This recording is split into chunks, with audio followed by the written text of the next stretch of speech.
चलिए आज हम बात करेंगे। बहुत सारे आप लोगों के सवाल आते हैं कि सर हम ट्रेड करते हैं और ट्रेडिंग करते टाइम हम हमारी जो पोजीशंस होती है वो हम लॉस में होल्ड कर लेते हैं बट प्रॉफिट में हम होल्ड नहीं कर पाते हैं। तो इसी को लेकर मैंने बहुत सारे आप लोगों के लिए सवाल लिए हैं और उन्हीं सारे पॉइंट्स पे हम डिस्कस करेंगे कि कैसे अगर हमको ऐसा लग रहा है कि हम पोजीशंस को होल्ड नहीं कर पा रहे तो कैसे उसको मैनेज करें, कैसे हमारी साइकोलॉजी को हम सुधारें। वो सारी बातें हम इस वीडियो के अंदर करने वाले हैं। तो अगर आप भी समस्या से जूझ रहे हैं तो मैं इतनी गारंटी देता हूं कि इस वीडियो के एंड तक आपको आपकी प्रॉब्लम का सॉल्यूशन मिल जाएगा। चलिए तो आगे बात करते हैं और इससे भी पहले अगर चैनल पर नए हैं तो चैनल को सब्सक्राइब करना बिल्कुल मत भूलिएगा। तो सबसे पहले मैंने यहां पर कुछ पॉइंट्स आप लोगों के लिए नोट किया है। क्या पॉइंट है हमारे लिए? देखिए, लॉस में हम होल्ड करते हैं बट प्रॉफिट में नहीं। क्या ये गलत है या सही है? आप मुझे कमेंट बॉक्स में जरूर बताइएगा। तो पहला पॉइंट है मेरे पास, लॉस में होल्ड करना। मतलब हम लॉस में होल्ड क्यों करते हैं, उसके पीछे का रीजन क्या है? क्या ये गलतियां आप ही करते हैं या मैं नहीं करता हूं? ऐसा पॉसिबल नहीं है। अगर कोई बोले कि ये गलती कोई नया बंदा ना करे, ये इम्पॉसिबल है। हर कोई करता है। अगर स्टार्टिंग की मैं बात करूं तो हम लोगों से भी ये गलतियां होती है। अगर कोई बोलेगा तो समझ जाइए कि झूठ है, क्योंकि उम्मीद और एक ये होप जो वर्ड है ना, ये हर किसी के लिए होता है। तो जब भी हम कोई ट्रेड लेते हैं तो हमारे सामने, अगर मान के चलिए 100 रुपए से आपने कोई ट्रेड लिया है और अगर वो 90 रुपीज आ गया, 80 रुपीज आ गया, तो हमारे सामने यहां पर क्या है? होप है। होप कैसे? अब यही को समझ लीजिए कि हम यहां पर एक रेगुलेशन बना ले कि नहीं 90 आएगा, 90 आएगा मतलब मैं पोजीशन को इसके और अप कर दूंगा। बट इन रूल से हम ही भटकते हैं। क्यों भटकते हैं? क्योंकि कई बार वो 80 आएगा और 80 आने के बाद यही पोजीशन आपको 200 रुपए दिखाएगी। तो क्या होगा जब ऐसी सिचुएशन आपके सामने कई बार आए? तो क्या करेंगे हम क्या वहां पर स्टॉप लॉस बुक करेंगे? नहीं करेंगे। हम हमेशा पोजीशंस को होल्ड करने की कोशिश करते हैं।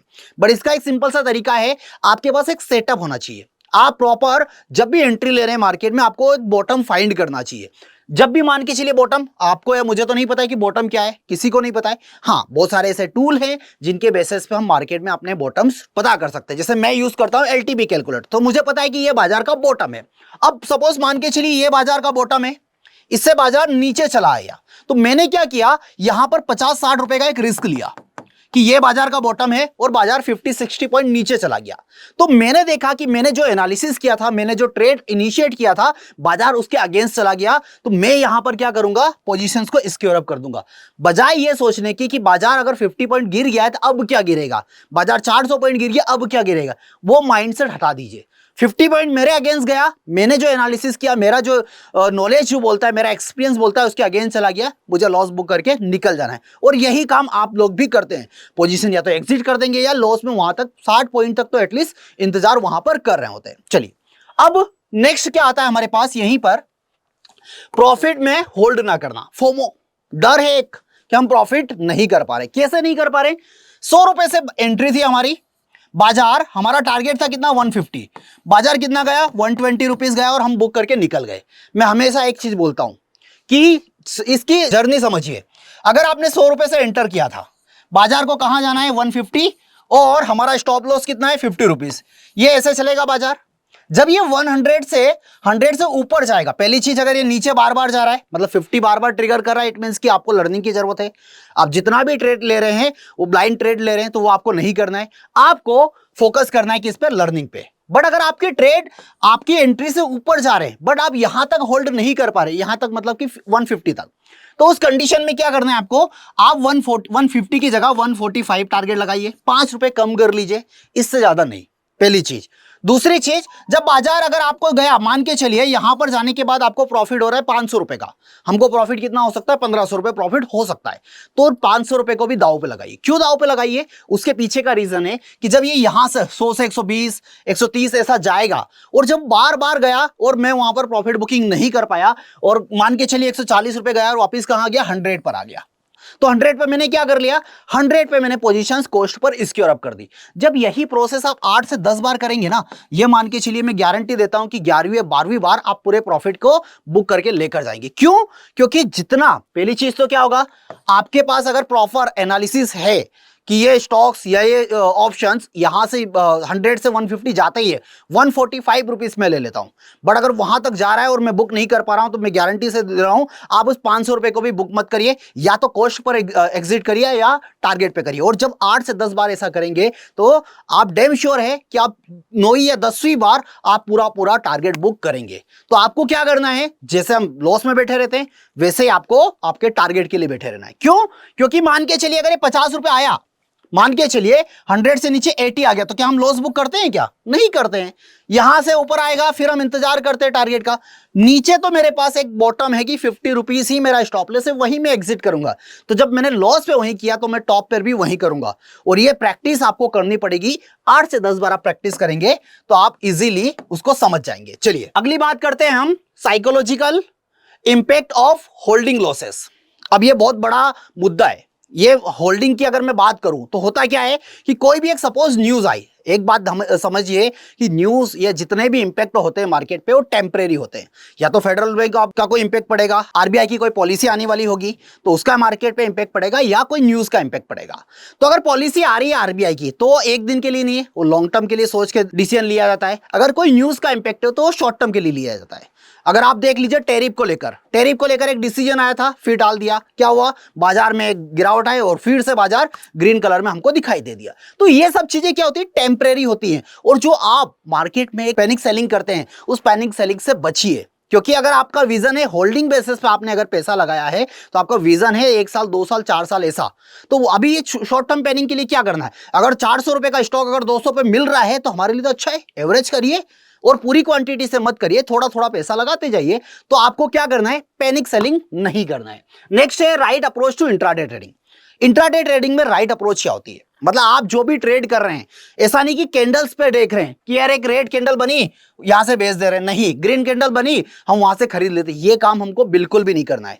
अगर आपको लग रहा है कि बाजार, सपोज मान के चलिए निफ्टी की मैं बात करूं, निफ्टी चल रहा है 22,000, ठीक है, हमको लग रहा है कि निफ्टी 21,400 आने वाला है, यहां से 600 पॉइंट और गिरने वाला है। बट हम सोचते हैं कि नहीं, ऐसा तो नहीं कि बाजार यहां से 100-200 पॉइंट नीचे गिरा और फिर रिवर्स हो जाएगा। हो जाए तो हो जाए, ये बॉटम है, अगर यहां पर मुझे मिलेगा तो एंट्री करेंगे, अदरवाइज नहीं करेंगे। अब अगर मान के चलिए ये लेवल आपको नहीं मिला तो क्या होगा, आपका ट्रेड मिस हो जाएगा, एटलीस्ट आपका प्रिंसिपल अमाउंट तो बचा रहेगा।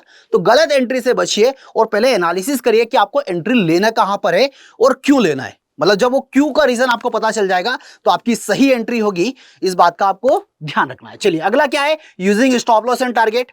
फिर वही बात, अगर आपने सही एंट्री ली है तो विनिंग रेशो हमेशा ज्यादा होगा। बट अगर आपने जो सोचा है, आपकी जो प्लानिंग, आपकी जो स्ट्रेटजी है, उसके अगेंस्ट अगर बाजार गया तो आपको स्टॉप लॉस बुक कर देना है। स्टॉप लॉस बुक करना मतलब कि आपको लॉस बुक करके निकल जाना है, ठीक है। अगला क्या है हमारे पास, emotional control in intraday trading. अब हमारे इमोशंस को हम कैसे कंट्रोल करें। इमोशन वर्ड जो है ना, ये हम एक खुद को सांत्वना देने के लिए यूज करते हैं। अरे लॉस हो गया, लॉस हो गया, लॉस हो गया, हम डिंडोरा पीटेंगे, अरे लॉस हो गया, लॉस। अरे कुछ नहीं होता है, आपने ट्रेड किया है, आपको पता है कि बाजार का बॉटम क्या है, टॉप क्या, आपने वो फाइंड कर लिया है और उसके बाद आप वहां पर एंट्री करिए। उसके अलावा कुछ सोचिए मत, कुछ मत सोचिए। अगेंस्ट गया है स्टॉप लॉस बुक करिए, फेवर में गया है तो टारगेट ले लीजिए। इसके अलावा क्या इमोशंस की जरूरत है क्या, और माइंडसेट खराब हो गया, ये हो गया, चलिए, नहीं, क्यों होगा माइंडसेट खराब, आपको भी पता है। और ये काम कब करेंगे हम, जब हम लर्निंग लेंगे, हम पेपर ट्रेडिंग करेंगे। और जब पेपर ट्रेडिंग करके हम रियल ट्रेडिंग में जाएंगे तो सिंगल लॉट से ट्राई करिए। जब सिंगल लॉट से एक ट्रेड, दो ट्रेड, कितना लॉस होता है ऑप्शन में। अगर आप सिंगल लॉट में ट्रेड कर रहे हैं, 1000-2000 से ज्यादा नहीं होगा। कितना कैपिटल लेके आएंगे, 10,000-15,000 रुपए। एक महीने का टारगेट ले लिए कि 10,000 से ज्यादा रिस्क लेना ही नहीं है, 5 ट्रेड में पूरा इन्वेस्टमेंट साफ हो गया। फिर क्या करेंगे, ऐसा थोड़ी कि अगले महीने सैलरी आएगी, बिजनेस से पैसा आएगा फिर डालेंगे, नहीं करना है कुछ भी। आपको फोकस करना है 3 महीने लर्निंग पर। जब वो काम करेंगे तब जाकर फिर 20,000 रुपए, 10,000 रुपए जुटाएंगे और फिर मार्केट में ट्रेडिंग करेंगे। तो इस तरीके से आपको ट्रेड करना है। चलिए अगला क्या है, अगला है हमारे पास रिस्क मैनेजमेंट। रिस्क मैनेजमेंट की अगर हम बात करें तो कभी भी जो पैसा होता है हमारा, रिस्क मान के चलिए आप 1 लाख रुपए लेकर आ रहे हैं, तो इस 1 लाख रुपए को आपको कहां मैनेज करना है। मान के चलिए आप लगा दीजिए 20,000 ऑप्शन में, आप लगा दीजिए 80,000 स्टॉक्स में।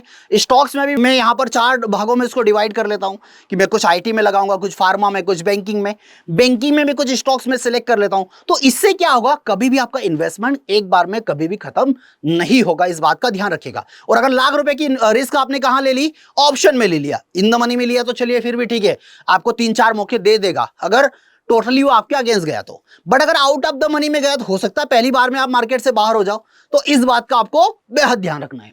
अगला क्या है हमारे पास, consistency and patience in intraday trading. जब आप इंट्राडे ट्रेडिंग करते हैं तो आपके अंदर पेशेंस होना चाहिए। पेशेंस क्यों? अगर आपके पास पेशेंस है तभी इस मार्केट में आप ट्रेड कर पाएंगे। आप हमेशा, मतलब जब भी मेरे पास क्वेश्चन आते हैं, आप लोगों के सवाल आते हैं, तो हमेशा एक ही सवाल होता है कि ट्रेड कहां से करें। बट ये रीजन या ये चीज नहीं होती कि ट्रेड करना क्यों है। मतलब अगर आपके पास 10 बहाने हैं ट्रेड लेने की, तो एक बहाना ऐसा ढूंढिए कि मैं ट्रेड नहीं करूंगा। मान के चलिए मैं एचडीएफसी की बात करता हूं, एचडीएफसी में मुझे सारे कंफर्मेशन मिल रहे हैं कि यही बाजार का बॉटम है। रिलायंस की बात करता हूं, यही बॉटम है, यही कहीं टॉप है रिलायंस का। बट एक ऐसा रीजन ढूंढिए इन दोनों में से कि नहीं, इन दोनों में से बेस्ट ऑप्शन कौन सा है। दोनों में सारी सेम कंडीशन है, तो एक ऐसा रीजन ढूंढेंगे ना तो आपको रीजन पता चल जाएगा और एक स्टॉक को आप रिजेक्ट कर देंगे और एक आप सिलेक्ट कर लेंगे। तो ऐसे 10 स्टॉक ढूंढिए, 10 में से बाकी को रिजेक्ट करिए और एक को सिलेक्ट कर लीजिए। चलिए अगला क्या है हमारे पास, डाइवर्सिफिकेशन इन इंट्राडे ट्रेडिंग। ऑलरेडी हम डिस्कस कर ही चुके हैं। Using technical indicator for better decisions. आप बहुत सारे ऐसे इंडिकेटर हैं, बहुत सारे टूल हैं, उनका यूज कर सकते हैं। मैं ऑप्शन चेन एलटीपी कैलकुलेटर का यूज करता हूं। Learning from mistakes. अब लर्निंग फ्रॉम मिस्टेक मतलब क्या? एक गलती अगर आप करते जा रहे हैं तो उस गलती को दोहराइए मत। गलती मतलब इस मार्केट में क्या होगा, लॉस करना है। तो अगर आप एक गलती को बार बार पैसा देंगे, मान के चलो आपके पास कोई गलती हो रही है, आप लॉस किए जा रहे। लॉस गलती कैसे होती है बताता हूं मैं। कोई स्टॉक है 100 रुपए का और ये 100 रुपए से चला गया कितना, 120 रुपीज। अब आप ये देखिए कि यहां पर मैं पोजीशंस लिया हूं और यही बाजार का टॉप है। अगर ये टॉप ब्रेक करेगा तो ही बाजार ऊपर निकल सकता, अदरवाइज नहीं निकल सकता। या मेरे अकॉर्डिंग ये जो रिटर्न है सफिशिएंट है, मैं यहां पर मुझे प्रॉफिट बुकिंग करके निकल जाना चाहिए। अब हम क्या करते हैं, यहां पर पोजीशंस को क्या करते हैं, बुक नहीं करते हैं। और यही स्टॉक हमको दिखा दिया 80 रुपीज। गलती क्या है पता है, लॉस हुआ, मुद्दा ये नहीं है। मुद्दा ये है कि अगर इसी पोजीशन में मार्केट से 80-90 ऐसे ही कुछ घूमता रहा, 1 साल 2 साल ऐसे ही निकाल दिया, तो आप अपना फंड को ब्लॉक कर लेंगे। तो फंड ब्लॉक कर लिया तो हम कुछ नया नहीं सोच पाएंगे। हम क्या करते हैं, ट्रेडिंग करते पता है, ट्रेडिंग करते टाइम कि जो भी पोजीशन है होल्ड हो गई, चलिए कोई बात नहीं, होल्ड कर लेते हैं, वापिस ऊपर आएगा। बट कब आएगा, अगर आपने जिस सेटअप पे ट्रेड लिया, इंट्राडे लिया, इंट्राडे पोजीशन स्क्योर अप करिए। आपने स्विंग ट्रेडिंग लिया 15 दिन 20 दिन 1 महीना, वहां पर स्क्योर अप करिए। 1 साल के लिए लिया, लॉन्ग टर्म लिया तो फिर छोड़ दीजिए। यही एक ऑप्शन है, इसके अलावा और कोई ऑप्शन आपके पास नहीं है। चलिए अगला क्या है हमारे पास, avoid over trading. Over trading के लिए क्या ऑप्शन होता है, एक मेंटेलिटी बनी है, ये मेरा प्रॉफिट हो गया 9,950 रुपीज। अब यहां पर साइकोलॉजी क्या काम करती है कि यार 50 रुपए पे और काम कर लेता हूं, 10,000 हो जाएगा।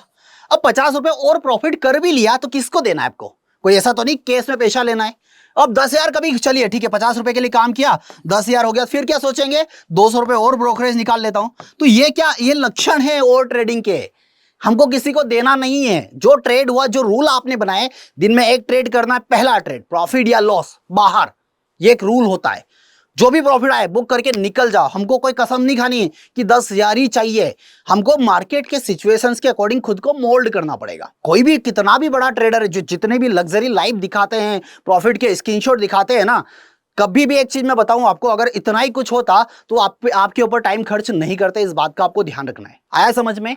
तो यहां पर हमको किसी को नहीं दिखाना है। हो सकता है किसी दिन आपको 10 रुपए का प्रॉफिट होगा, किसी दिन 10,000 का लॉस होगा और किसी दिन लाख रुपए का प्रॉफिट भी होगा। तो टाइम और सिचुएशंस के अकॉर्डिंग हमको ट्रेड करना है। चलिए अगला क्या है, importance of trading discipline. Already हम डिस्कस कर ही चुके हैं। मार्केट वॉलेटिलिटी अवेयरनेस, मतलब कि क्या हो गया, मार्केट में अगर कुछ बड़े इवेंट आ रहे हैं, उस कंडीशन पे आपको या तो इस मार्केट से आपको ये सब चीजें पता होनी चाहिए। पहली चीज तो कि मार्केट में वॉलेटिलिटी कब बढ़ेगी, बजट आ रहा है वॉलेटिलिटी बढ़ेगी, एम्प्लॉयड वॉलेटिलिटी बढ़ेगी, ठीक है, विक्स बढ़ेगा, तो मार्केट से दूर हो जाना है। हम क्योंकि हम इतने बड़े ट्रेडर तो है नहीं कि रिस्क लेंगे, हम दूर हो जाएंगे। मॉनेटरी पॉलिसी आने वाली है, कुछ इलेक्शन के रिजल्ट आने वाले हैं, कुछ भी ऐसी चीज है तो वहां से दूर हो जाइए। तो ये कैसे पता चलेगा? जब आप अवेयर होंगे, आप न्यूज वीडियो सारी चीजें देखेंगे तब आपको पता चलेगा।